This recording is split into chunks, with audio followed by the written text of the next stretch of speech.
Yes, what's happening, people? Welcome back to the channel. Welcome back to the show. I thought we'd do some more Arsenal content tonight. Last night, make sure you go check it out. The show was talking about the world-class debate, and we had a few people on there that you'll all know very well from the YouTube influencers world.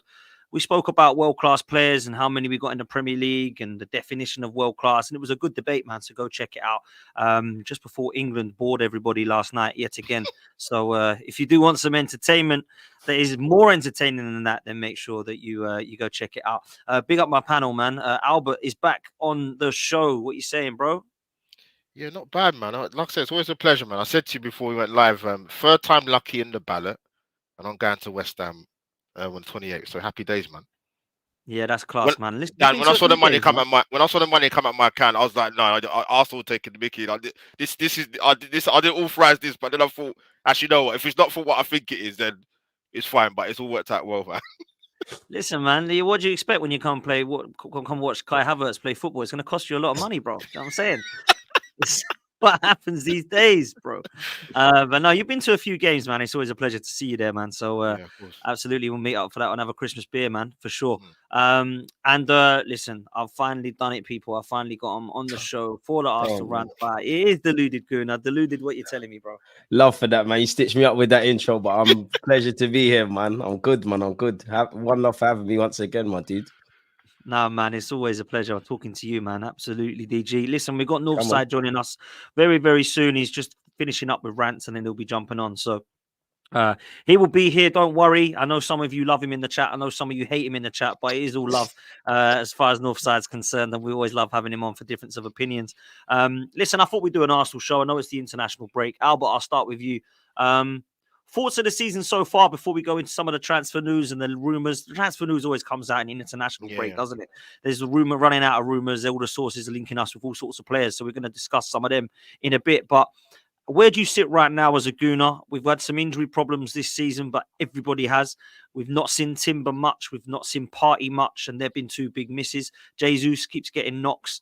And we still don't really have enough cover in some areas of the squad, in my honest opinion. And we can talk about that in a bit more detail. But let's think about what we've seen so far as we come to another international break. Where are you at, brothers, a Gooner? You know what? I've got to the stage now. I don't know how you two guys feel. I know we're only sort of coming into December in a few weeks, but the style of the footballs we spoke about a lot. It's very different from last season. Because obviously Arsenal want to sort of have more possession of the ball, but I've got to the point where if it is going to be similar to last season in terms of the football, it might not come. We might have to get used to this style of football going through for the rest of the season. I've actually got to that point. I'm not saying that we're not going to see, dynamic and slick flashes of play and performances from Arsenal, but I think it is a big contrast from last season. I mean, you could probably only look at the Champions League games this season where you thought, oh, it's a little bit more free flowing, you look a bit more front foot. But if you look at a lion's share of our sort of Premier League games, and I think the Man City game at home was kind of an indication of that. Arsenal are a good footballing side. Let's have it right. We are, but we found a different way to beat one of the best teams in world football at the moment, club teams anyway. So that's where I'm at, Dan, in terms of Arsenal's playing style and going forward. I think we as Arsenal fans, it might not be easy on the eye, but come May, if Arsenal end up winning the league title, we won't talk so much about the style of football, but obviously we need to get over the line and do that. Yeah, man. DG, there's been a lot of talk about the style of play at Arsenal, and a lot of people are happy with it because it's getting us across the line and it's been a lot more solid in terms of our defensive abilities. Where are you at right now as a Gooner, man? Where do you sit? Do you sit happy? Do you sit concerned? Where are you, bro? It's a mixed bag, man. There's definitely reasons to be optimistic and be happy because I think in games where we could have been punished or dropped points and things, we've lived to breathe another day type of thing. But it does kind of worry you, as Albert kind of said, our style of play. I don't know if it's because Mikel Arteta has made us probably a bit more switched on in the middle and defensive third. In the final third, it is a bit predictable. It can be a bit stale. It is a lot of foreplay, not necessarily penetration. Now, I don't know if that's down to Arteta changing things, if that's how opposition set up. But yeah, man, it just feels like there's a period where we might struggle with things, and I am quite concerned about our lack of chance creation and chance conversion. I mean, we can sit here and say, you know, Premier League, we're one of the top goal scorers. We got 80 odd last season. I do think a new striker would help, but we're a bit predictable in that regards. And I want to see that healthy bit of randomness, but it could be better. It could be worse, man. I just don't want it to be that, man, really. And I still think we've got that element of self-capitulation. You look at the Spurs game, you look at definitely the first half against Chelsea before we rescued it. We're still making things more difficult than it needs to be. And I am quite disappointed that I wouldn't say there hasn't been games where we haven't started fast, but I can't tell you the last time we scored within the first 15 minutes or really blitzed and killed teams. So apart from that, I'm a happy bunny, but I still think there's many gears to go, and we need to do that sooner rather than later, if I'm honest, Dan. Yeah, 100, man. Listen, big up Northside. I know you've just come off of a stream, and it's love for jumping on again, my friend. Rodney's in the chat. He's happy you're here. Trust me, there'll be people in the chat that aren't happy you're here, but I know it's all love for the love. Listen, man. Do you know what? I was asked a question about you, Northside, not too long ago. It was a couple of days ago, and they said, when you next get Northside on, can you ask him what he's happy about with Arsenal right now in terms of the positives? So I thought I'd love for the viewers and say, what is it that you're liking about this Arsenal setup at the moment this season? Because we know there's a lot of negativity that people throw your way, but let's be real. You say it how it is. You say it how you see it. But in terms of the positives, do you see many? No, I don't see any. Okay, go on. Expand more. Go on. Okay, I don't see any. I'll tell you why. People talk about fluidity. We had fluidity with roughly the exact same team last season. Wasn't enough to win the league. And we didn't have the Champions League to focus on, which this season we can't say bigger fish to fry. Then you're looking at the way we played, it's regressed. And that's under this manager. Then people are saying, oh, well, you can turn up, you know, we're just building up. We'll eventually click. It doesn't work like that in football. You can't just eventually click. Yeah, we didn't implement this style of play in pre-season, which means this is what we see. The performance is being all over the place. The players don't know what they're doing. If you're going to implement a new style of play, at least do it in pre-season. At least try and implement it in pre-season. I'm all for a plan B, but not a plan B that ultimately isn't working. Do you know what I mean? I wanted to build on last season. I don't think we have. Have we built on the bench being light? No, we haven't. Have we built on, if Jesus is injured, to get in a striker that can actually score and brings us something different? No, we haven't.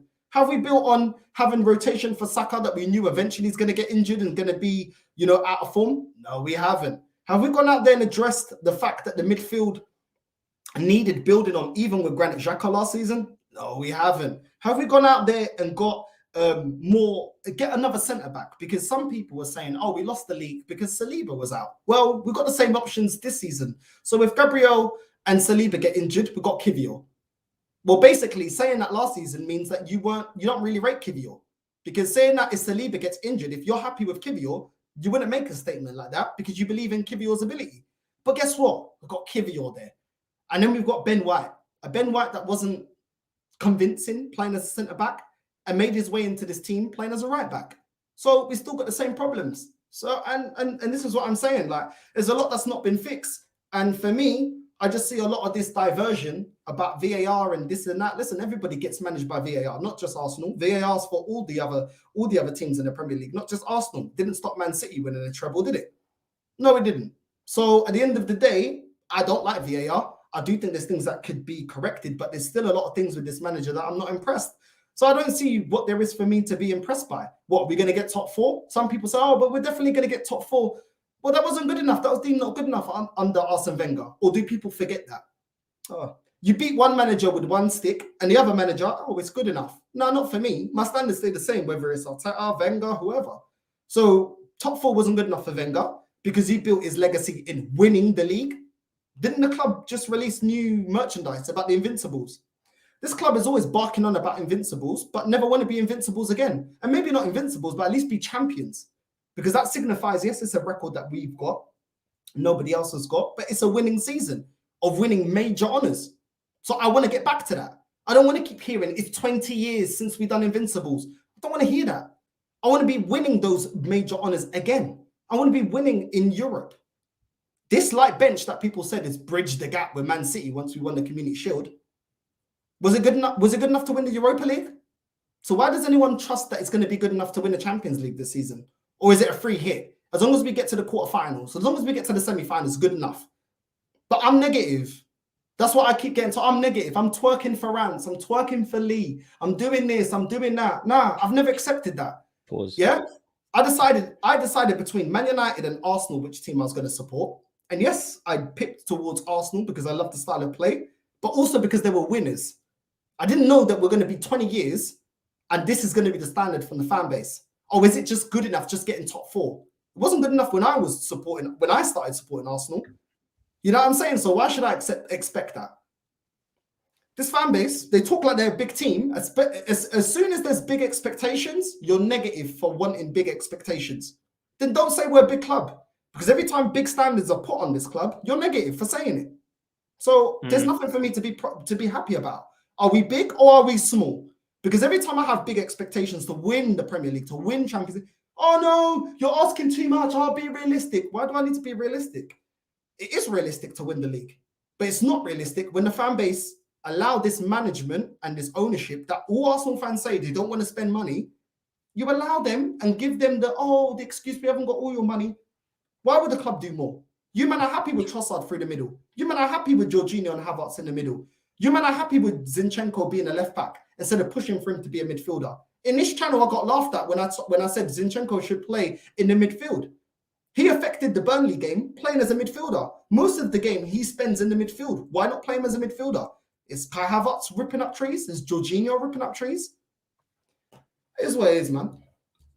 Yeah, it's interesting because I just come off the back of the London club's carnage with Matisse, with Tobes and Lawless, right? And I was doing my bit on Arsenal, just talking how literally I have concerns over the lack of squad depth, blah, blah, blah. And I always like this. I always look at the chat and it's just quite funny listening to people, and do the same on this channel, on any channel that I go on. And the amount of abuse I was getting for just saying that I think we might need more players was absolutely insane. This guy wanted Allegri. Why would you trust anything he says? This guy doesn't understand time. This takes time. We've had 5 years under this manager. We've had 20 years before we won a Premier League and 30 before we won a European trophy. What do you mean give me time? I've been waiting for absolute time. It's mad. Let me go back the other way, man. DG, let me come to you because I think this is a nice segue onto what we want to talk about. And that is where we're still short. And I don't think the question is, are we still short? I think it is where we are. Where are we still short? Because it's clear that we are, right? We've seen some injuries in football. We get it. But where are the main priorities for you that we should be looking at strengthening? Not just in January, but in the next couple of windows, because we work so slowly. Like we never go out and go, boom, boom, boom, boom, boom. Right now, let's go win a title. We always go, let's just buy 2 and leave ourselves short. Let's just buy another couple. Leave us when we need like 6. We never go out and get 6. We always get 3 or 4. The only window, in fact, that we did get 6 was under Arteta a couple of years ago, where I think he bought Erdegaard, Lokonga, Tavares, Ben White, Ramsdale, and I think there was one more, and I can't remember who it was now.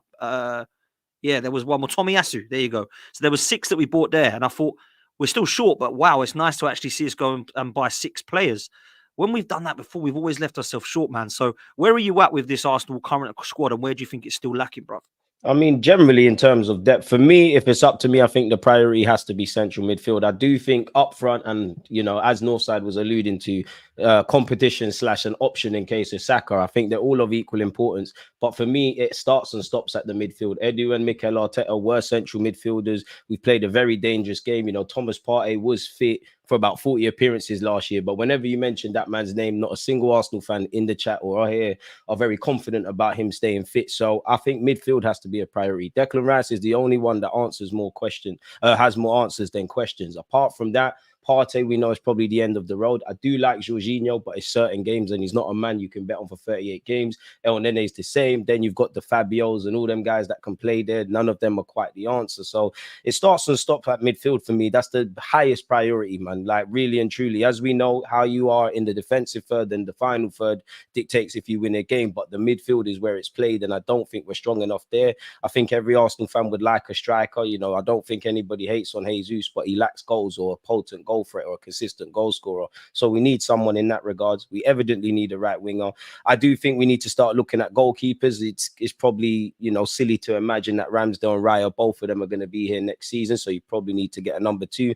And I do think when you've seen with Benjamin White's knocks, with Saliba last year, just in general, maybe if you could get another Timber, Tomiyasu kind of guy that can cover a few roles, or another centre half, it wouldn't go amiss. But even when it comes down to striker and a winger, personally, I just think if you sign either of those, our answers aren't really, you know, our questions aren't necessarily answered really, because you could sit here and say, if you get Osimhen, if you get Vlahovic, whatever striker you want, are we necessarily creating chances? A striker, you know, when you look at Odegaard and all these players that play behind him, when you look at Arsenal Football Club, it should be a dream of a striker. I think only buying a forward would somewhat solve the answer. But again, we're not creating enough. We're really not creating enough. As we said earlier, it's quite predictable. It's quite stale. I always give the example. It's a lot of foreplay. It's not really a lot of penetration, and it doesn't have that healthy randomness. But to answer your question, central midfield, we need about 2, maybe even 3. I'd like another wing. I'd like a striker. I think we need to look at number 2 come the summer.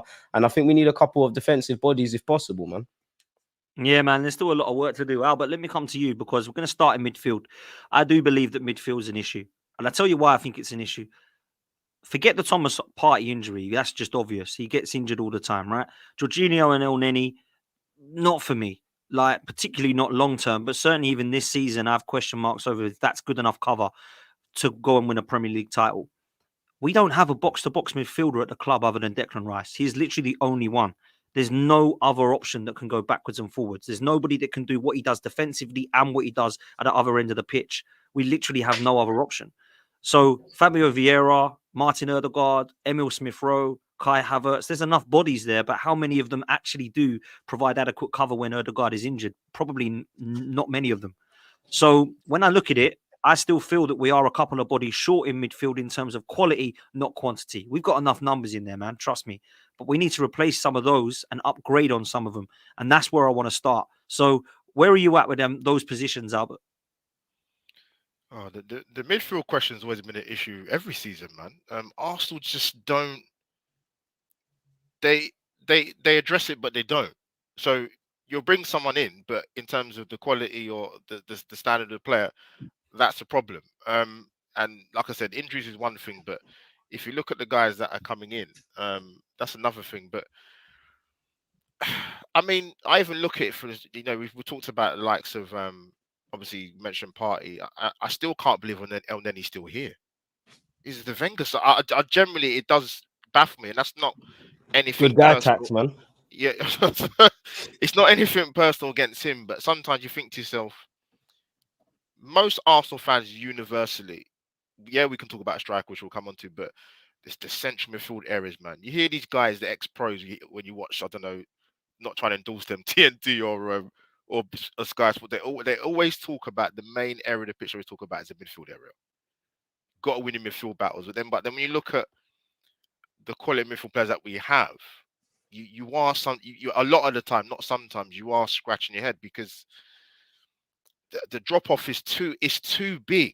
And if we're talking about Arsenal potentially winning the league title, I take Northside's point and DG saying about Jorginho. There are certain games you do play him in, but certain games you're like, Well, look at Chelsea away with it. Sorry to cut you, but look at Chelsea away. Him and Zinchenko on the defensive transition is suicidal, isn't it? That's why I had to wheel them off. You know, as much as I think Jorginho's done a lot better than I thought, you know, you look at some games like the Spurs game when it's too open, Jorginho's in trouble. And obviously that's for Mikel Arteta, in my opinion, to adding on to my point. He needs to understand these players. And these players are not bad players in isolation. It's just we're trying to take them on a quest, some of them, that is just too big of a job for certain men, if I'm honest. Yeah, no, 100%, man. And you know what it is, though? It ties back to what DG was saying, because I mentioned it on the stream you did I think probably maybe a week ago, 2 weeks ago. And I thought, I've got to look at the stats in terms of chances created for Premier League clubs this season. At the time, I think Arsenal was sitting 15th. Like, there were clubs, like I think Luton and had more chances created. And I thought that can't be right. Even if you just take it in isolation, yeah, we want to keep the ball a bit more better and get more possession of the ball, but that's a big issue, man. Like, that can't be ignored, irrespective of whatever quality of player you have. That's not good enough. So yeah, to your point, like, the party thing, right? I don't know how you guys feel, but yes, there's parts last season he was amazing when he was fit, but when you're talking about people being dependable, he's not someone you can depend on, man. So I don't know what the offer was in terms of him going to was it the Saudi League, or they're talking about January, maybe Juventus. Like thanks for the services, Thomas, but it's time to move him on. But the issue you got is, Dan, there's always players out there. You know, if you do your scouting right, if you do your due diligence, there are players out there, right? That's the first thing. But Arteta's been there a while now. Edu's been there a while. Do you trust them to get the right guy in? Because the thing is, I know people have this thing about mentioning Xhaka every game, every 2 games. We miss it. I don't think that's the issue. I think the fact is, if we'd have brought someone in who I thought was going to bring in someone to upgrade on him, we'd be saying more like It's Xhaka not a story.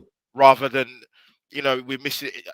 I think that's the problem. But in terms of the striker side of it, oh man, this is a debate we could have for another 2 hours, man. I think the striker market, and I've said this before and I keep saying it, it's not impossible, but I think it's one of the hardest positions to get, man, because I don't think it's a massive market. But in terms of Arsenal, the 2 obvious protagonists, obviously, Ivan Toney and what's the other guy's name again? Vlahovic. Both would give us something completely different. I probably don't want to say too much because you probably want to go into it, Dan, but from a physical presence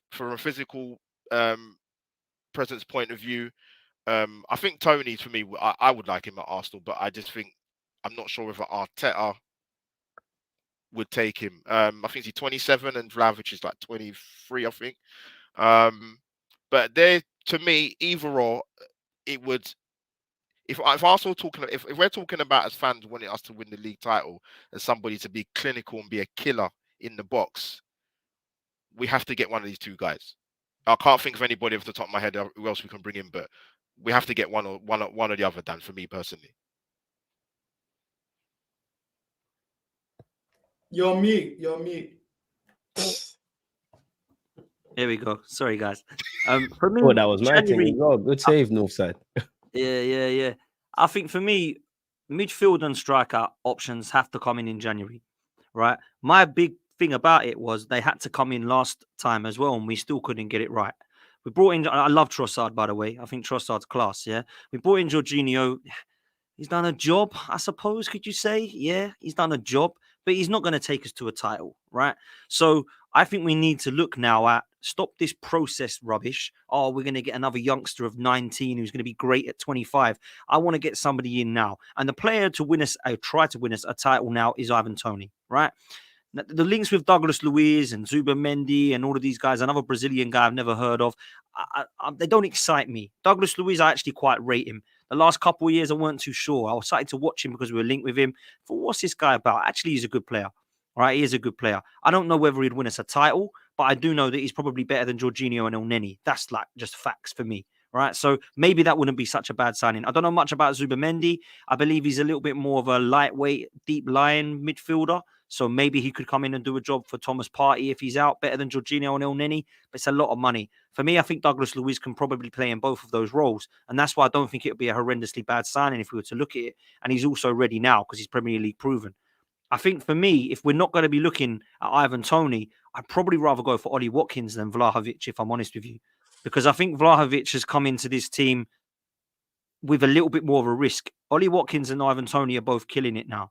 The only thing about Watkins, I'm not so sure his hold-up play is there. I think Ivan Toney's is. I don't know that Ollie Watkins' hold-up play is there, but I do rate the kid. I think he's a good player.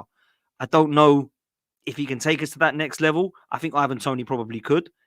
But they're the options that we're linked with at the moment. Douglas Luiz and, of course, Ivan Toney. And that's where I'm going to start, Northside. Let's mention this striker situation. What's your thoughts, man? We've got Jesus and Eddie. And we've got Havertz, Trossard, and Martinelli that people are saying can all play there. Is that enough, or do we need to go and get Ivan Toney in January for you, bruv? We need to get Ivan Toney, and this is why in the last transfer window, I didn't care about the ban, get it over the line, because now you're going into a transfer window where Man United need another striker, Chelsea need another striker, and these are teams that can spend more money than Arsenal. Arsenal don't do well in transfer in transfer bids. You know, what's his name? Mudryk went to Chelsea. Rafinha went to Barcelona. We don't do well. You know, and people talk about Declan Rice. Oh, we got Declan Rice. Man City deemed it too pricey and dropped out of the bid. They didn't want to keep bidding. They just won the treble. If they really wanted to go all out, yeah, and we know they got all your money, they can outprice us. Let's just keep it real. If Chelsea can outbid us, Man United could outbid us. Man really believe that Man City wouldn't outbid us if they wanted to.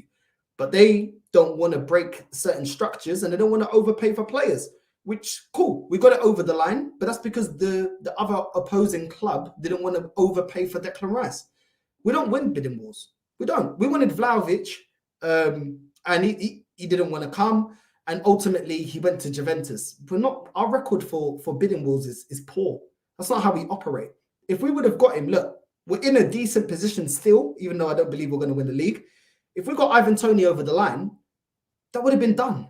Yeah. And look at the position we're in without Ivan Toney. It would have been done. Nobody else could bid for him. Deals over the line. We've done everything. And then we can be moving on to a midfielder.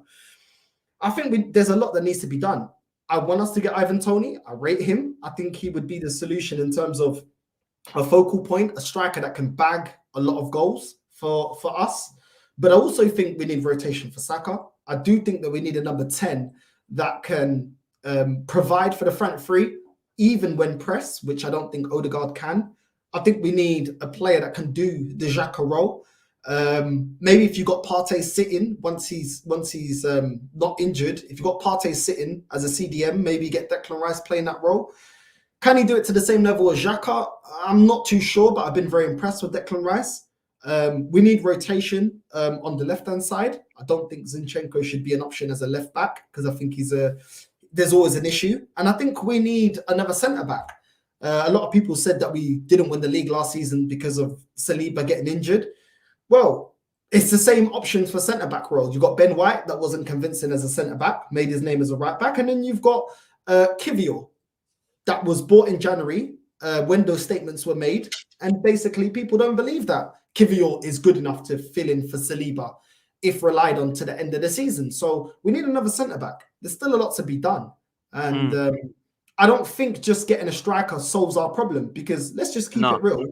Our midfield isn't creating enough for our front three. Yes, they're not the most clinical, but we're not getting, and just like Albert said, we're not creating enough. So that doesn't solve your creativity, getting Ivan Toney. It gives you a focal point, but it doesn't give you the creativity. We need to go out there and buy a number 10 and a deep line playmaker. We need somebody like Cazorla that would play and could play through the press and can hold the ball and knows when to release it and spring a counter attack. We do not have either one. We don't have a number 10 that can play through the press, and we don't have a deep line playmaker that is able to work in tight spaces, even when we're losing the midfield battle and spring a counter attack and make runs the way that Xhaka was. Xhaka made so many runs from deep and created stuff. We don't have somebody that can do that. We're relying on Declan Rice to do Xhaka's job and Partey's job from last season. So there's a lot that needs to be done. In the left-back position, okay, we're shoehorning Tomiyasu. Tomiyasu looks great because Zinchenko's so bad defensively, but Tomiyasu ain't really the answer. Let's keep it real. He ain't the answer. Nobody was throwing up arms last season when he was not getting into the team, so we know he ain't the answer. So we need better in that position, you know? And yes, we like Saliba and Gabriel. I'm very worried if something happens to either one of them. Anything happens to either one of them, it's squeaky bum time. So... And the last thing I'll say is Saka. This is why people talk, you know, Albert, I think it's Albert, you touched on Partey. The reason I wouldn't advocate for getting rid of Thomas Partey is because are we going to replace him for as good, if not better? That's the thing, yeah, that's the thing, yeah. We didn't do it with Pepe. People talk so much smack about Pepe. But are you happy with Reece Nelson if Saka's out? No, we're not. So, okay, you want to get rid of Partey, but who's the replacement? And ultimately, if people are advocating for Partey to leave, then advocate for ESR because he's another one that's always injured. Yeah, he's another one that cannot stay fit for a whole season. So if you're advocating for Partey to leave, advocate for ESR. But this fan base got a lot more patience for ESR than Partey. When in reality, it's a sentiment, isn't it? It's a sentiment that kills him. He's the better player, Partey. Let's just keep it real. So out of the two, if you can't have two players that are injury prone, I'd rather Partey because I tell you what, he's going to give me a better performance when fit than ESR. What has ESR ever done apart from his age to warrant staying at Arsenal Football Club when you look at his injury record? And this is why I get annoyed. This is why I get annoyed with this fan base. Because for one player, it's okay. For the other player, it's not. You know what I'm saying? There's no outburst when Havertz drops a stinker. But if Fabio Vieira drops a stinker, get him out. If Odegaard drops a stinker, he can play on. If Saka drops a stinker, he can play on. Yeah, but if it's another player, no, get him off. You know what I'm saying? If Trossard drops a stinker, he doesn't get the same game time to redeem himself and play into form the way that Saka can. And I know that Saka is a better player, but ultimately, this is what I don't understand here. Like, what is the selection based on? Is it form? Because some players are in form and get dropped. What is it based on? We've got so much. Do not delude yourself to think that we get a striker and this is solved, because this is not solved. There's so many issues that have popped up that I was saying already last season that is not resolved just getting a striker. Even getting another midfielder and a striker still ain't enough. Defensively, we look rocky as soon as we get an injury. It doesn't look the same. And it ain't nowhere near of the same quality. So I think there's a lot that needs to be done. And this is why I'm upset. And you asked me before, why am I not happy? What has improved? Because this is the same story last January. Last January was holding on until January. We're going to strengthen. Why? Because we don't do what needs to be done. We don't get the players that need to be done and brought into the team. And this is ultimately why we got the same bench. People will say to me, who would you get? Listen, Douglas Luiz, I think, would be a good player, but not somebody I believe is going to make us win a major honor. Ivan Toney is a very good player, but solely as the only transfer, I still don't believe we're strong enough to win the league or the Champions League. And that was the expectation for the season. So, listen, there's a lot to be done. And I've not seen this football club in the last 20 years go out there in a transfer window and get us the players that are necessary. There was years that we needed a CDM to replace Patrick Vieira. We didn't do it. Then once we did it, we needed a striker. Then we didn't do it. Then we needed a centre-back. Then we didn't do it. So it goes in cycles of Arsenal, of positions that we need, and we don't. Yeah, they plug one area, but they don't. Yeah, that's been a common trend with Arsenal. Very common trend.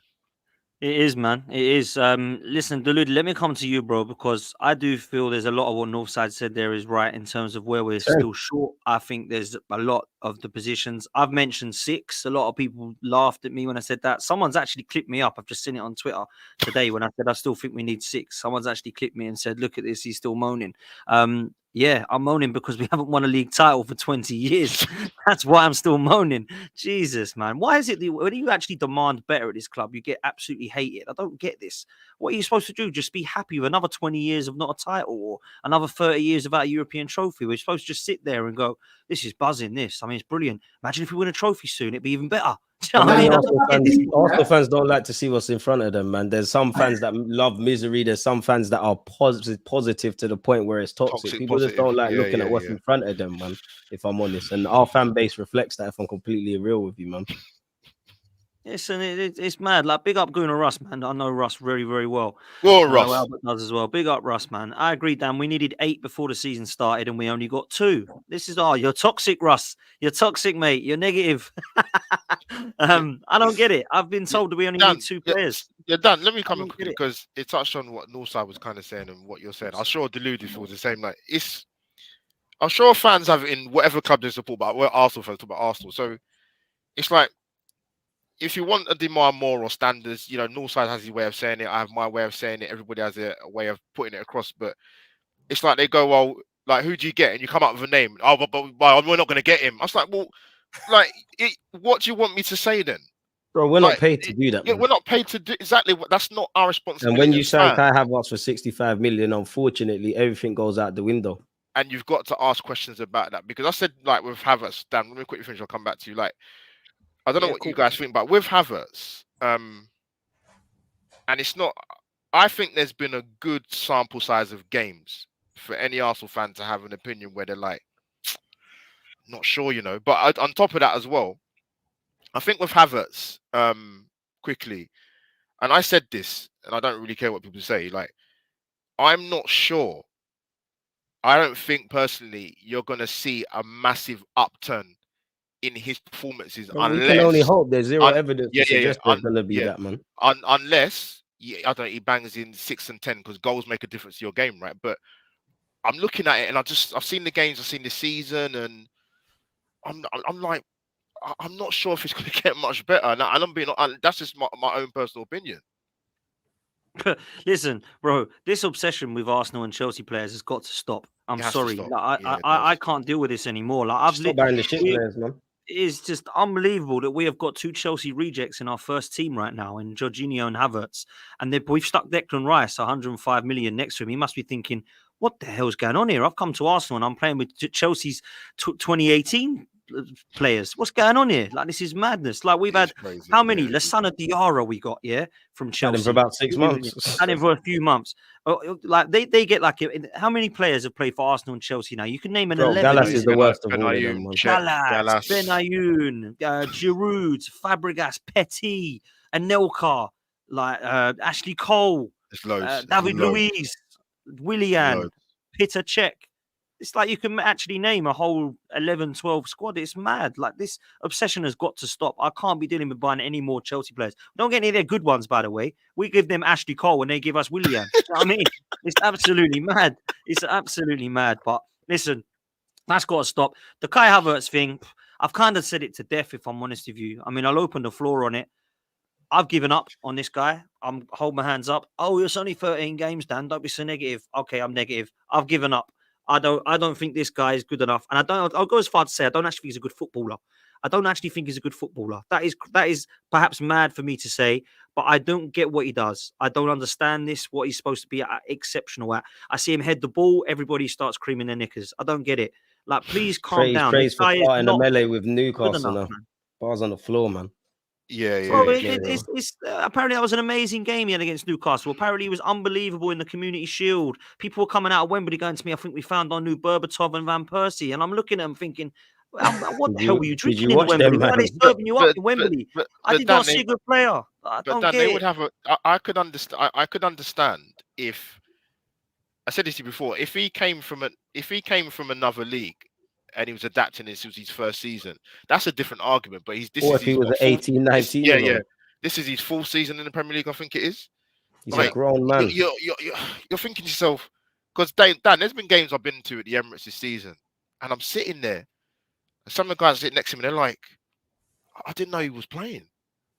And that's the God's honest truth. Like, you're trying to not be like rip his head off or whatever, but you're sitting there watching it with your own 2 eyes. Forget stats for 1 minute. It's just you got to offer more than just popping it off. Anyone that says they've been moved by anything he's done in an Arsenal shirt, they're lying to yourselves. There's been some okay moments. The reality is it's been mediocre for 65 million. It doesn't help us. We don't know what position you are. Like, what are you? The only thing I could say you do all right is put a shift in. But if, again, the bar's on the floor, if I'm praising someone for working hard, I can't see light at the end of the tunnel with Havertz, man. I hope to God I'm wrong and the footballing God strike on him, but we made our own mess in it, and it's got to the point where I don't look at Havertz anymore. I look at Mikel Arteta personally for that, because we could all see it really. Like, 100%. We know what Havertz does. We saw it in the Chelsea show. He's doing the same thing, really. And if I said this earlier on Matisse's show, right? I said this. I said I do not look at Havertz and go, I can't stand you. You're awful. I don't want you. I don't want you.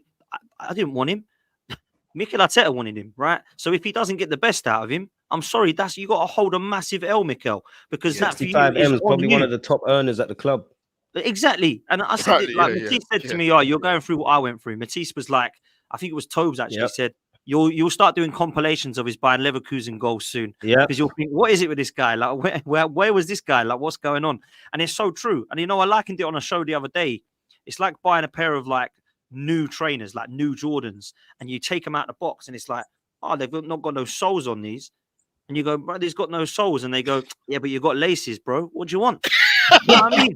It's like, this is what it is. That's a good analogy. I like that. The minute fake Jordans like that, man, if we're honest. He's not scoring goals, but he's holding the ball up. Yeah, but we bought him for 65 million. Yeah, but who can head the ball and flick it on better than him? The bar is on the floor, man. Like, and I always say with Havertz, again, I don't advertise scapegoating. I actually feel in the last few games he's been better than what I've seen. But again, the bar is on the floor for normal players. I'm not happy with that. If you speak to about 10 Arsenal fans, what is Kai Havertz? Some are going to tell you he's a striker. He's a left eight. Like you said, Leverkusen days. I say, all right, cool. Whatever he is, match up everybody in this Arsenal team. Where does he rank in those positions? Then look at him in relation to, you know, the other teams in the league. How does he help us get better towards getting closer to City? Declan Rice does it in his own way. Timber does it in his own way. Raya I guess Arteta wants some more ball-playing goalkeeper does in his own way. With Havertz, it was a case of Mikel Arteta is a miracle man if he makes it work. But miracles don't happen in football, man. You get what you pay for. Like, and it's frustrating because I know the jury's been out on our transfers, but we've done okay in the last 2 years. You know, Zinchenko has his issues. He's brought something. Jesus the same. He's brought something. Declan Rice has been great. And then we've shot ourselves in the foot with a £65 million hole. And it's not like, let's just say we're getting rid of Fabio Vieira. He spent 30 million quid on him. It's not the end of the world. With Havertz, there's no light at the end of the tunnel if it goes wrong, man. Chelsea probably couldn't even believe the fee we came forward with. And that's why I look at Arteta, because, again, you didn't just wake up and sign Kai Havertz. You've analysed. You've probably been speaking about this for weeks and months. So why isn't it working for, as one of you said, a Premier League proven player? Where does he fit into this team? There's more questions than answers. We're at where we're at, innit? Like, really? This is facts as well. Sorry, Albert. This is facts from Gunnar Russ, right? It says, in a way, it's a trait of Gunnar's to pick up players who are no way more than average. We are desperate for success. And I do think we do that as a fan base. I do think we do. 100%. I think we look at this and we think, like, an average player, right? Oh, let's give him time. We've had a lot of average players at Arsenal in the past decade, 15 years, that have gone on to do absolutely nothing. Look at Hector Bellerin. He was supposed to be our next best right back for the next decade or whatever. I never thought he was that great, but I was told he was brilliant. Hector Bellerin's a typical example. Kieran Gibbs. We had Kieran Gibbs at left back, supposed to be the new Ashley Cole. He's not gone on to do nothing. These players leave Arsenal, go on to do nothing, but they were supposed to be starters for us to win us a title. Do you know what I'm saying? So I think we're doing this again with Kai Havertz. I really do, man. Sorry, Albert, you're going to come in, bro. No, just kind of agreeing with what Russ said, really. And yeah, it is. It's like, I think we always have this discussion, like, ever since, like, coming into this, like, sort of YouTube channel space, and I see some of the stuff on the socials, and I think to myself, us as fans, you do it to yourselves, man. You really do. Like, I just sit back and break out the popcorn and just let the guys tweet away and kill each other to bits, because it's like, what are you seeing that I'm not seeing, or some of the Arsenal fans just lying to themselves, man. Yeah, like, it's a sentiment stuff that I've always said this to you, Dan. Like, listen, of course I want Arsenal players to do well, particularly if they come through the academy, but the sentiment thing, it drives me mad, because I'm like, you can't have sentiment for somebody that's been injured for 12 or 18 months. Like, you're moving they might have amazing talent. I love ESR. I thought he got through his injury worries and great, you know, under 21s for England and the Euros and that. But again, he's injured. What are you supposed to do as an Arsenal? You've got to go, you know what, give him time because, you know, he's got talent.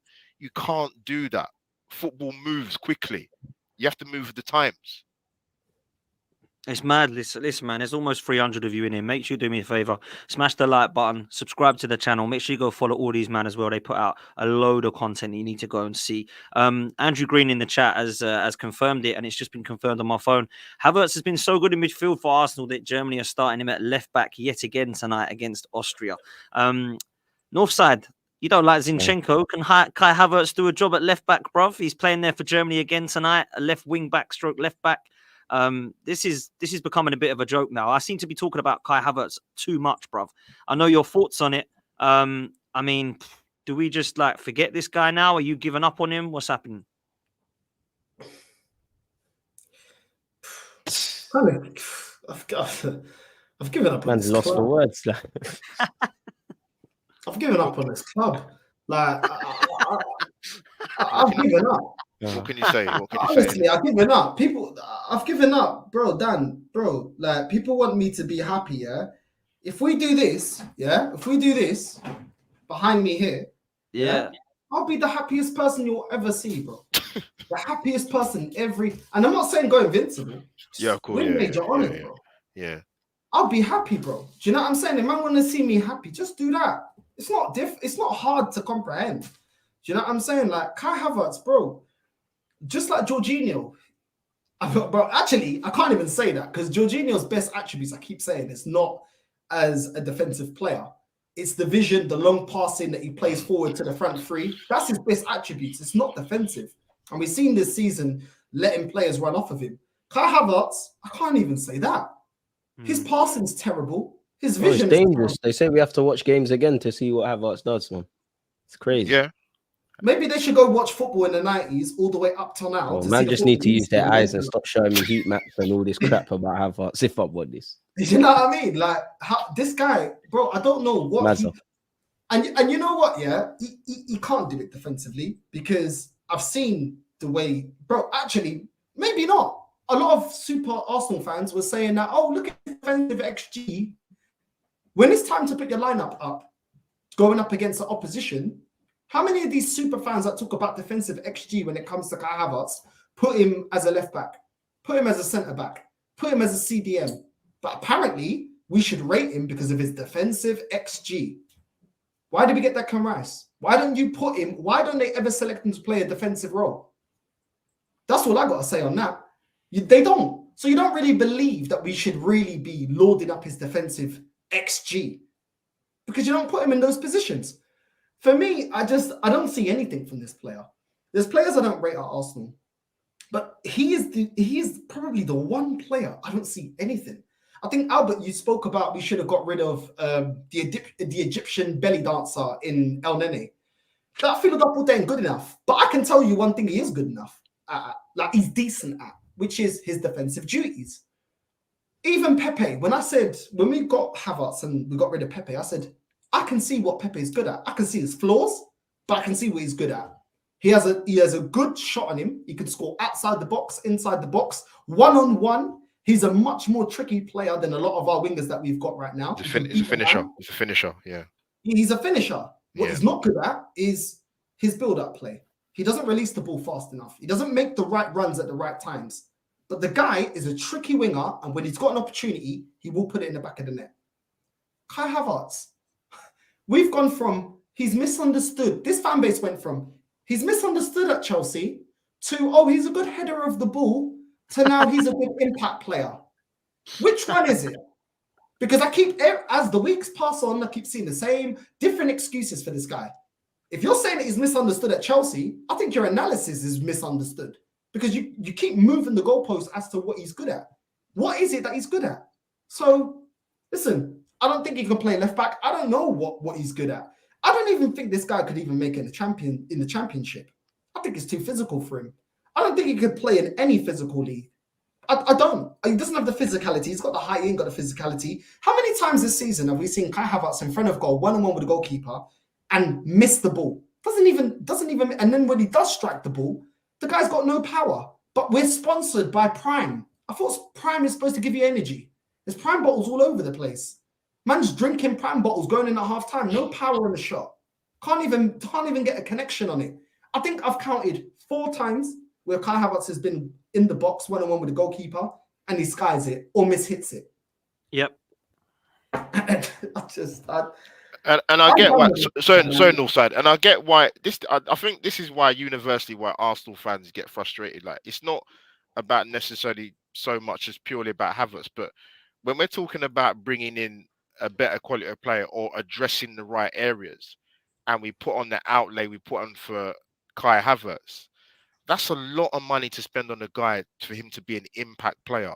You can't do that if you want to go for a league title, man. Seriously, in an integral part of the pitch, as well. By the way, it's crazy. Yeah, man, it's crazy. Listen, I'm done talking about him. To be honest with you, I've given up on him. You know, me and my family, we go to the games and we sit there and we're like, "Is he going to do anything today?" And none of us have any confidence. And you can tell the people that sit around me don't have confidence. They just don't want to say it. Because it makes him a bad fan if they say Kai Havertz ain't very good.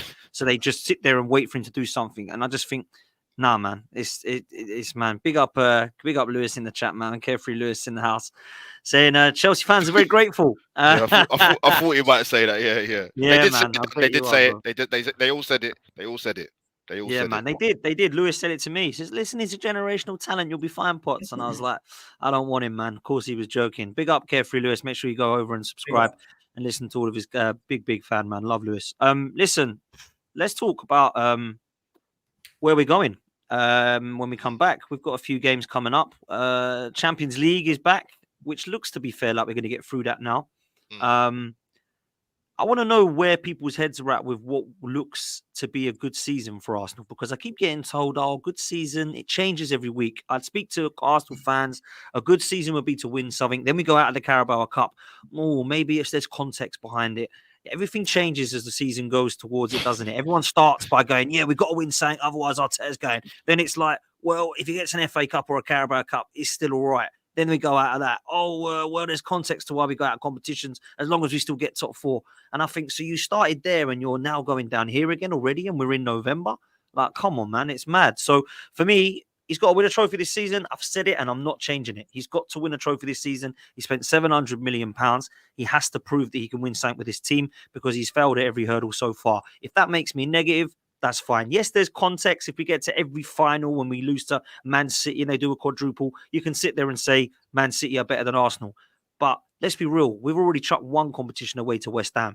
Yeah. If we go out in the FA Cup to a Leicester or a Brighton or a Brentford or a West Ham again, I'm sorry. I'm losing patience already. I would have lost it with him by then. I went mental on my fan cam after the Carabao Cup.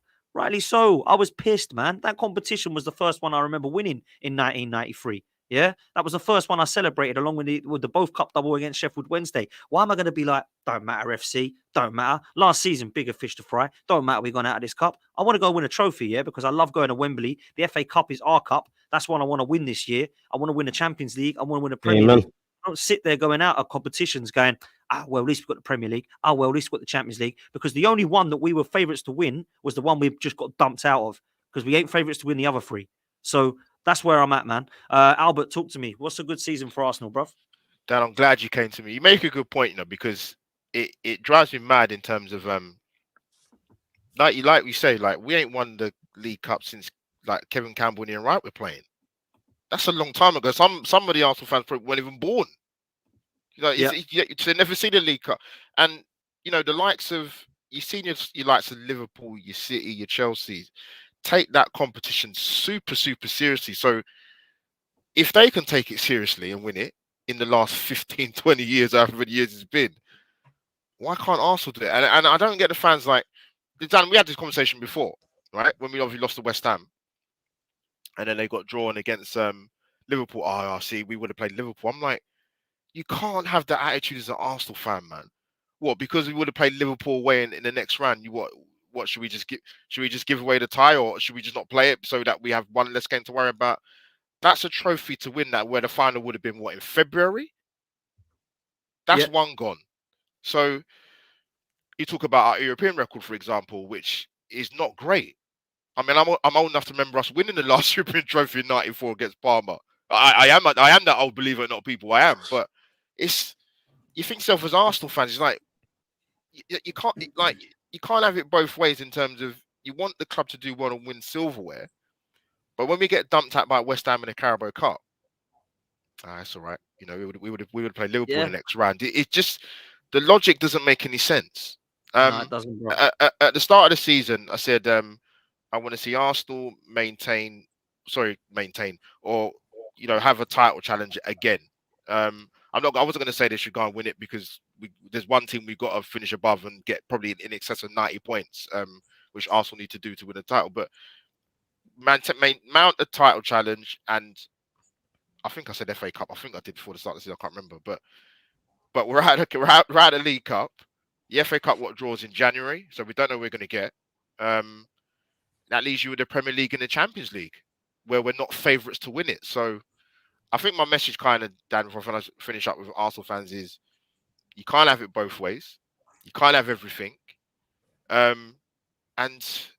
Just we can't throw away cup competitions, man, because we're not decorated in the domestic cup. Well, we are in the FA Cup, but not the League Cup. But it is a bugbear of mine, Dan. You make a good point when you sort of started with your monologue. I don't get it. I just don't get it. Yeah, it frustrates the hell out of me, man, because I love competitions, I love trophies, and unfortunately, it looks like this manager isn't too keen on them. DG, come to you, bruv. What are you saying this year with Arteta and Arsenal? What does he need to do for you? It's a techie one, man, because I think you all made some great points. I think, especially with what I was alluding to overly positive, toxic Arsenal fans. You can't want Arsenal to walk in the shoes of Manchester City, and when the games are coming thick and fast and we're in all these competitions, start coping with it and saying, you know what, it would have been congested in December. Exactly. We've got an extra game out. I don't think we've earned that right as a football club with our project to even be turning up our nose at any cups. And I don't think any footballer, as you know, a career is short. How many footballers win any cup, let alone a league title? I don't think any of the players would want to throw it away. So it was a bitter pill to swallow because, winning can be contagious. Anytime you can win anything or get to latter stages of anything, it serves as experience. Obviously, you want to win these things. What I want Arsenal to do in my heart, I don't think we're cut up to that. I hope one day we will. I don't think we'll win the league title. All I can aspire for is a title challenge of that. If we do it, great. I'm the happiest man on the panel. If we don't, then it's expected. Champions League's a different ball game. I don't want embarrassment. I just simply want you to get as far as you can, really and truly. FA Cup needs to come home. As you said, it's our trophy. I think since we last won it, specifically under Arteta, I do give Arteta a lot of stick, but I also back him a lot. I think since we've last won that FA Cup, we've thrown it away unnecessarily under silly circumstances. So that is one thing I would have loved to have won. I would have loved to have won the League Cup. And I want to see us push for a title challenge and not let it be, because we can sit here and talk about how great City are. They are a fantastic side. They've shown it. But fundamentally, we threw that league away. We threw it away. Even long before that final stretch of league games, we threw it away in draws that you can't afford to draw. I feel a bit wrong asking my players to be perfect, but you near enough have to be against Manchester City. And even at this moment, the one luxury is that we've beaten them and they've dropped points, because we've shot ourselves in the foot against Chelsea, against Spurs. Arguably, these games are 6-pointers. I'm sure there's another draw against Fulham. It's these sort of things that Arteta has to arrest if we're going to win the Premier League trophy, man. So run the league as far as you can. Don't let it be like the last 2 years, even back to when we was fighting Spurs for fourth and, the last furlong we fell short. Bring the FA Cup home, man. If you can do anything above that, fantastic. But I don't think we've got it in our locker. It kills me to say it about my football club, but I can't sit here and lie to you and think and say I'm confident that we'll win a league trophy. I think we could be in the mix. I think we can go all the way, but we have this element of self-capitulation throughout the club. So yeah, man. No, facts, man. Yeah. Listen, I think what you're saying is absolutely spot on. Northside, come to you lastly. Listen, you went pretty much viral the first week you come on here because you said he needs to win the Premier League or Champions League or get sacked. Everybody said that was out of order. Everyone said that's too harsh. I know you stand by them facts. And what's mad to me is I said something the other day to a group of people at the pub at the game, and I said I just think he needs to win something, or I'm kind of done with it. I don't know how long it is we're supposed to be expected to. And the reply I got was, yeah, but look at the place, how great it is, look at everybody happy around the place. Brilliant, absolutely well done to that. And I'm not even going to take anything away from the manager for what he's done for that, but that does not win me a trophy. Yeah, going to a pub and seeing my friends is great. Going to the ground and everyone being happy and there being a great atmosphere is fantastic, but that does not win me a trophy. Yeah, when the Gunnosaurus Rex comes out a bit early to see the fans, I couldn't give a damn. Yeah, for me personally, I want to win trophies, and it's great to have a good atmosphere. I love going to the Emirates now that it's buzzing. It's not as good this year, I must add. Last year was a hell of a lot better. I think the balloting system is another debate and topic for that. Yeah, that's another debate. That's for another video, man. Destroyed it, man. That's for another video. That balloting system is a joke, man. I don't even know people who sit around me anymore. It's mad. Anyway, but I've always used this analogy that if you're a businessman and you hire somebody and you give them a year of a project or process, let's say, like we've done with Mikel Arteta. Let's say you give him a year. I want you to make me X amount of money. You come back in a year and you say the place is buzzing. The customers are literally filling in. Everybody around the place, staff-wise, is absolutely buzzing. So happy to be here. We're in a really good place. I've taken it from a toxic dressing room right the way up to a really happy, positive one. Brilliant stuff. How much money we made? We've lost 5 million. Goodbye. You get sacked. You don't say, well done, you've done a great job getting things around the place, do you? You get rid of the player because they haven't won you anything. They haven't got you any of the money that you needed. They put you in debt. They've put you into a worse position. So that's where we're at in football, I'm afraid. Now, I'm not saying Mikel Arteta has taken Arsenal and put us into a worse position because, of course, he couldn't get us in much worse. We were 8th when he took us, or 11th, was it? And he went 8th, 5th, now 2nd, and hopefully we're going for more than that. So that's not what my point is. My point is that this is quite an important thing. This isn't like give him another go type attitude for me. So this season is the one. We have to go win something. He's been given all that he needs. He's been given £700 million, 8 transfer windows. his own everything that he wants. He can go and buy Havertz if he wants. He can put Partey at right back. He can drop Gabriel. He can put Ødegaard into this space. He can have Trossard. He can keep Reece Nelson and Eddie and put them on 100k a week. All his decisions. If that doesn't work out, there is life under Mikel Arteta. And that's what I want people to understand. It's not about Mikel Arteta FC. It's Arsenal FC. In 15 years, when he decides to move on, or 5 years, or 4 months, or whatever it is, there will be a future of this football club without Mikel Arteta. And I know the fans will probably have a funeral when that happens. But trust me, that will happen at some day. So, Northside, I'll let you have the final word, my bro. Yeah, I couldn't agree more. Win a major honor or sack him. That's it. If people want to cry about it, don't watch football. Don't watch sport. That is the expectation. You win or you leave. It's the same standard for players. Yeah, these players ain't crying that Pepe didn't make it at Arsenal. Is he not a professional? You didn't cry then. Rob Holding's left. You didn't cry then. Do you know what I'm saying? Balogun's not made it. Didn't even get a chance. You didn't cry then. When we got rid of Gnabry and it came back on us, that actually we should have kept Gnabry and not be giving chances to players like Iwobi and Chamberlain and players like that are not even half the player of Gnabry. You guys didn't cry then. Jermaine Pennant, we didn't make it, come through the academy. Bentley, he didn't make it. No one cared. You know what I'm saying? Sonogo didn't make it. No one cared. Do you know what I'm saying? I didn't hear the fan base crying then. Do you know what I mean? So why do we care about this manager? Do you know what I'm saying? He's got to make it. Why? Did you guys cry when we got rid of Unai Emery? Even though he wasn't given all this money and all this time to get his style of play, did he not inherit a toxic squad from Wenger? But it's only a toxic squad when it's Arteta. It's only give it time when it's Arteta. Cool. We already know, all four of us sat here, we already know what's going to be, yeah? When we beat Sheffield United 5-0, it was, make your criticism, make your apology as loud as your criticism for Nketiah scoring a hat-trick. Cool, so you're advocating for Eddie Nketiah. Then we go and beat Burnley, and you man are saying, we look better with Trossard through the middle. So which one is it? Do you rate Nketiah or you don't? So why is it acceptable to call him out against Sheffield United and the rest of the season, but when he scored, when he goes hiding against Burnley, all of a sudden, Trossard's the guy? Who are the gatekeepers to be able to criticize and able to call it out? When is it okay to call it out? When you guys deem it okay? When you guys deem it okay? It's the same thing. Sheffield United, we won. Everything's amazing at Arsenal. We lose 3-1 against West Ham. It's this, it's that. We don't really care about the Carabao Cup. We lose to Newcastle. But VAR's against us. We beat Sevilla. We're back again. We're back again. We're strong again. Everything's great at Arsenal. Then we beat Burnley. Yes, we are amazing. We just need Ivan Toney, but we're amazing. Just get behind the boys. That's how it goes. These men flip-flop game to game. One game they call out the players we call out. The next game it's, we have to give them apologies. It makes no sense. At the end of the day, listen, Dan, you already know. Our standards don't change. Whether we win or lose, standard is to win. And that's what it is. And I just don't understand all this flip-flopping. They call people like us out, but we're not the one changing our tune. And thanks to YouTube, everything's documented. It's about winning. It doesn't change. People talking about context. I'm not even listening to this context talk. Yeah, the Arsenal fans apply context when they cuss Pochettino. We didn't win anything at Spurs. Do they apply context when they talk about Brendan Rodgers being a nearly man? Let's not let it slip with Steven Gerrard. No, they don't. So when it's other managers and it's other clubs, you man are quick to point the finger. But you didn't win anything. You don't win anything. You didn't do anything. But when it's Arteta, it's not about winning. It's, how can he compete? How can he win? But this. But that. There's no context given when it's Arteta. It's just he can't compete. You know what I'm saying? It doesn't make any sense, bro.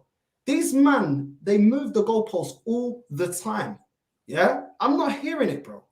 Where was this context talk when it was Unai Emery? It was harsher sacking Unai Emery than it is Arteta. He didn't get not even a quarter of the backing. He wanted Zaha and he got Pepe. Do you know what I'm saying? Man are talking about, we need to have context when it's Arteta. Unai Emery got dismissed without having his whole squad, which is what they said to us about Arteta. Couldn't play his style of play because he also inherited a toxic squad. You know what I'm saying? Wasn't backed on his decisions. Wasn't given time. which people keep saying, oh, no, we can't expect the league title this season. Got to wait to phase 5 and phase 6. How is Unai Emery getting sacked in phase 1? Explain me that. Explain to me. Do you know what I'm saying? Bums on seats anymore, man. That's what got Emery gone. Bro, he needed to go, but that's what got him gone. Bro, he got 5th. This manager got a chance after finish 2 seasons in a row, finishing 8th, bro. 8th. He got us to a Europa League final. This manager, when did Arteta get us to a Europa League final? After spending more money and getting backing in the players that he wanted. Do you know what I'm saying? So people are applying context. Okay, let's apply context all the way around. Because Wenger, let's apply context to Wenger. Because Wenger didn't get the money that this manager's getting. Yeah? Wenger was working with restrictions and we still wanted him gone. No one said, oh, you know what? We can't fire him. Who can we get? No. Let's keep Wenger. We can't compete. There's Oil Money City. There's Chelsea with money. These things still existed in the last years of Wenger. But this fan base were more than happy to get rid of him. If the standard is at football with Arsenal fans that, listen, we can't compete with oil-rich clubs. We can't spend the biggest money. There isn't a better man for the job. Why did we get rid of Wenger then? And this is the hypocrisy in everything that they say. Because you man weren't saying this when it was Wenger. And it was the right thing to get rid of Wenger. And it's the right thing to get rid of this manager if he doesn't deliver. Because none of these Arsenal fans are going to tell me that Arteta is a bigger legend than Wenger. So if Wenger not winning major honours was okayed and was all right for us to get rid of him, why is it not with Arteta? Why is it that Arteta has to continue? It wasn't good enough for Unai Emery. It wasn't good enough for Wenger to save his job. But with Arteta, we must continue. Why? Why? Make it make sense. Why? Why is it different for this guy? But we've got an listen, I'm with you there because I personally feel like Unai Emery should have been sacked, right? Don't get me wrong. But this is the thing. Unai Emery should have been sacked because he couldn't win us a title and he didn't win us the Europa League, right? That should be the standard. So they sacked him. Cool. Then we bring in a manager and I'm thinking, right, this has gone to pear-shaped. I was quite early Arteta out. I admit I was. I wasn't one of the ones that was waiting. I had enough when we got battered by Burnley, Leicester, Everton and Wolves at home and Villa at home. I was like, I'm done, man. This is shocking. I think we were 16th at the time or something mad. That don't happen at my club, man. Laters.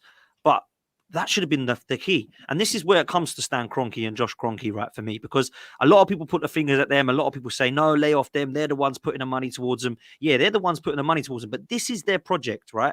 This is the manager that they've put in charge. So if he is going to come 8th and 8th, they're the guys that can do something about it. If this season he doesn't lift a trophy and we don't have success by doing that, I'm going to be looking at the Kroenkes. I'm not going to Arteta anymore. He's proved to me after this season, if we don't win anything again, that yet again he's failed. So are the owners then going to be looked at? Because that's my question.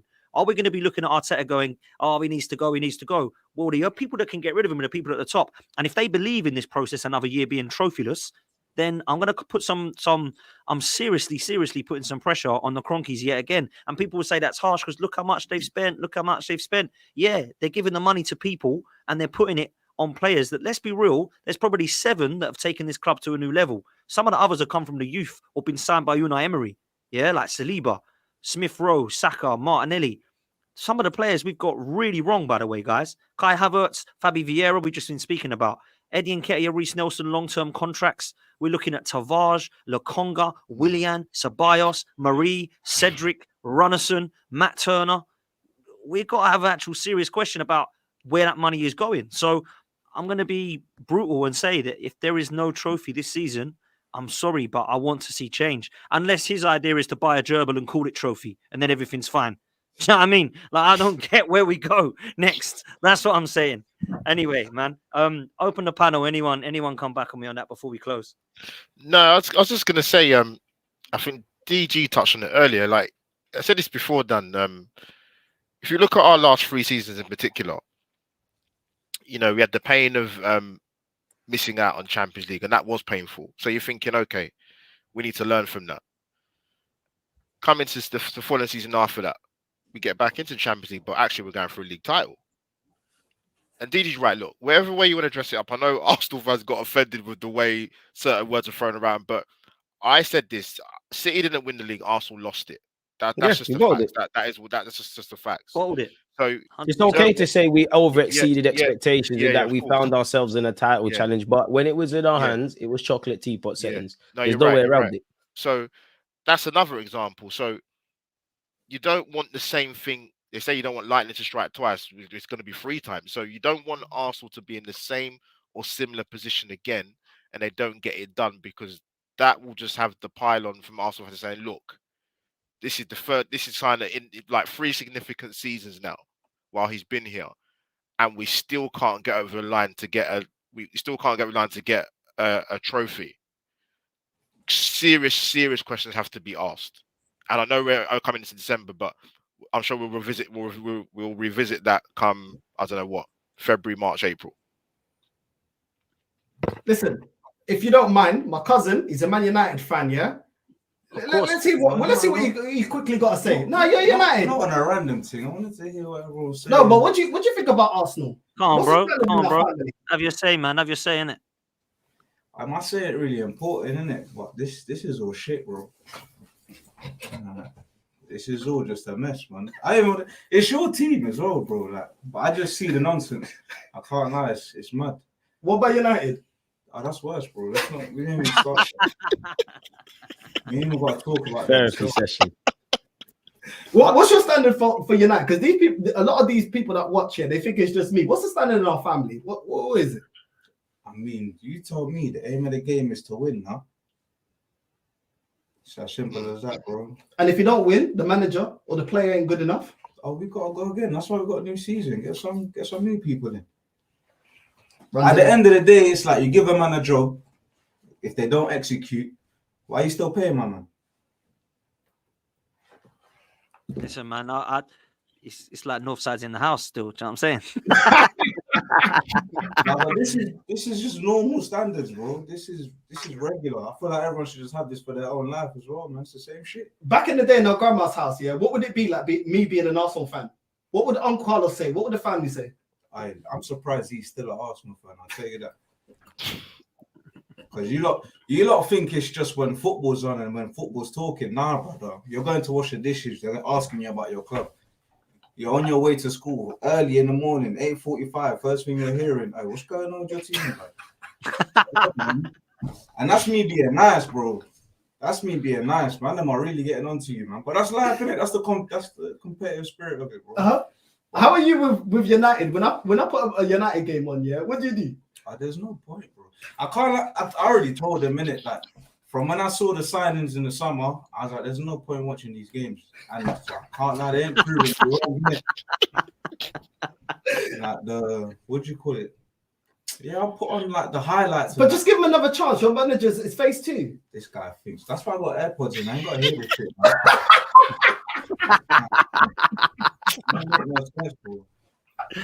I'm talking about my cousin. If he was online, I'm telling you, you'd be the Man United version of me. There's no tolerance.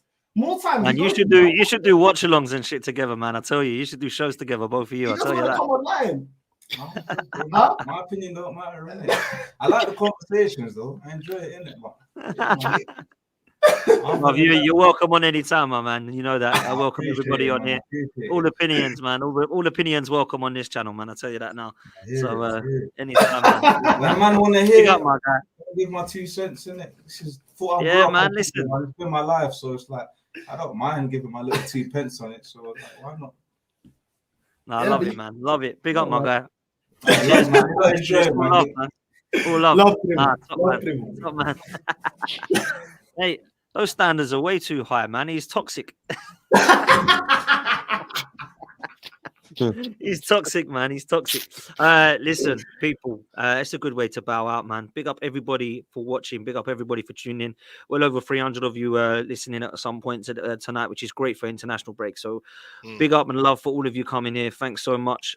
Please make sure you smash a like on this and subscribe. If you do want to come follow me, my Twitter handle's here. But more importantly, go and follow all these guys, man, because they've been class for coming on. They provide unbelievable content daily. So, mate, shout your stuff out. Albert, over to you first, bro. How can people follow you, man?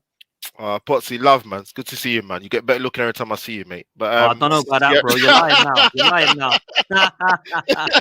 It's that hat, Potsy, man. It's that hat. It's the woolly hat, man. It's the bomb where it's cold, man. It's winter. It's come. No, I love for having me on, man. yeah, Albert JTV, obviously international break, so I'll be back firing with content. So yeah, come check us out, Albert JTV. Come and subscribe, people. Love, man. Love. Make sure you go do that, people. Deluded, bro. It's always a fan talking to you, man. It's always a pleasure. How can people follow you, mate? Come on, my guy. Literally just type in Deluded Gooner on YouTube or Deluded Gooner 04 on Twitter, and that's my socials, isn't it, man? We're there, man. Love, man. Love. I'll be joining the show very, very soon. So me and DG will be back. Come on, Thursday we go again. Thursday we go again. Northside, big up your channel, man. Who's getting clipped this week? What you been up to? Talk to me. Listen, I haven't seen no mad talk yet. I need to do a little scouting on TikTok. You know what I'm saying? See, he's talking crazy. Who I'm gonna clip up. But yeah, drop another video today. And yeah, Northside LDN. And yeah, man, just come to the channel, put a petition for Daniel to show his face more, man. He just literally doesn't care. Like, man, think the guy, I'm telling you. But yeah, it's just, listen, I'm trying to get him on, but yeah, it's kind of hard. Maybe you could do a Christmas special. You know what I mean? Yeah, man. Side, you know what I mean? Because if people think this is just me, I've been telling people, it ain't just me. You know what I mean? These guys need to come off the internet and go outside. I'm telling you, there's no patience. If you think I'm impatient, Daniel, he was light because we're talking about Arsenal. You know what I'm saying? he don't care. You know what I mean? On Never a Foul, he came to the barbecue and some YouTubers were there and they realized what time it was. Daniel was not having it. They were like, "I'll give it time." Dude. Listen, it runs in the family. Listen, and he can contest that I've been through the trenches with this football club. The amount of cussing I've got from this family, you know, he got it easy. Man United, glory, Man United. You know what I mean? So, listen, it is what it is, man. It is what it is. But listen, Dan, love for having me on. Big up Albert, Deluded Gooner. Come on, right back at you, Killy. Come on, man. Yeah, love, man. Love. Make sure you go follow Northside as well. It's great bands over on his channel as well. He's always talking, spitting his facts, man. Talking, saying how it is, and it's always fun to listen to, man. We welcome all opinions on here. Make sure you do us a favor, like and subscribe as you leave, and we'll see you probably tomorrow night. We've got another show. Enjoy the international break, people. It is almost over, and the Premier League football will be back. So we'll see you soon. Take it easy, people. We're out of here. Peace. Love.